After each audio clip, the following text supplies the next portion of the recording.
Mesdames, Messieurs, bonjour et bienvenue sur notre chaîne YouTube. Ici nous vous donnons la clé, alors si vous êtes nouveau, abonnez-vous et cliquez sur la cloche de notification pour ne plus rien manquer. Cela fait, on peut commencer.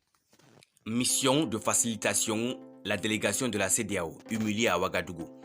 La CEDEAO, trop pressée d'agir dans les événements qui s'est déroulés en fin de semaine dernière au Burkina Faso, voulait dès le lendemain du coup d'État envoyer une mission dans le pays, peut-être sous l'instigation de la France, qui a peur que cet autre pays ne tombe dans les démarches du Mali pour lui échapper. Mais le Burkina finit par décliner la première annonce avant d'être accepté le mardi 4 octobre 2022. Mais même là, ce fut un échec cuisant pour la mission d'information qui se rendait à Ouagadougou pour un premier contact avec les nouvelles autorités du pays, et notamment avec le nouvel homme fort du pays qui chassait du pouvoir le colonel Damiba dans un Burkina Faso qui va mal, très mal, vraiment indésirable CEDEAO. Arrivé par l'aéroport de la capitale, la délégation n'eut pas la possibilité d'aller au palais de Kossiam, bloqué au niveau de l'aéroport par une foule qui s'y était amassée, la dissuadant de rentrer dans la ville, pendant que d'autres manifestants dans les artères de la ville se rassemblaient hostiles à la venue des messagers indésirables de la CEDEAO. La détermination du peuple burkinabé remontée contre la CEDEAO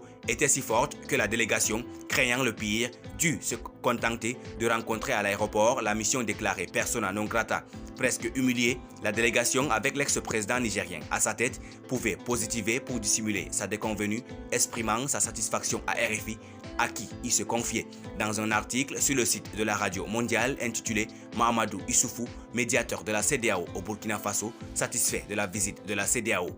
cache sans doute la réalité et le sentiment de déception qui anime les voyageurs de la CEDEAO face à un peuple qui s'est mis debout, culturellement et habituellement hospitalier, mais qui refuse pour une fois de leur ouvrir les portes du pays, les garants à l'entrée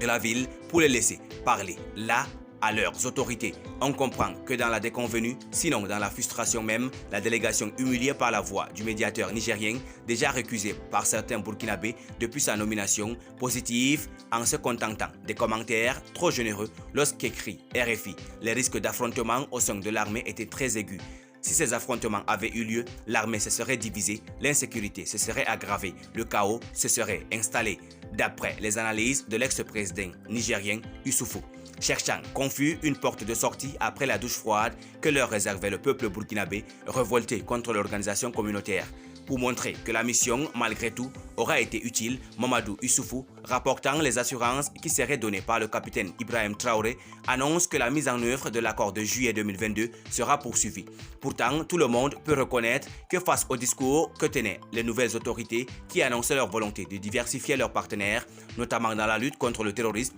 mettant tout sur la table, et face à cette hostilité exprimée contre la CEDEAO, ceux qui se rendaient dans le pays des hommes intègres ne pouvaient pas ne pas avoir compris qui s'engageaient dans une mission impossible lorsque le peuple auquel ils proposaient leurs bons offices ne croit plus en eux et à l'institution qu'ils représentent. Tous les auditeurs peuvent avoir observé que derrière les mots du médiateur se cachait une amertume à peine voilée quand on l'entend dire « Nous repartons confiants et je veux vous assurer que la CEDEAO va continuer à accompagner le peuple burkinabé dans cette épreuve très difficile qu'il traverse, qui ne peut pas avoir compris la déception. » Merci pour votre aimable attention. Si vous êtes nouveau, n'oubliez pas de cliquer sur la cloche de notification et de vous abonner à la chaîne. Merci, à très bientôt pour une nouvelle vidéo.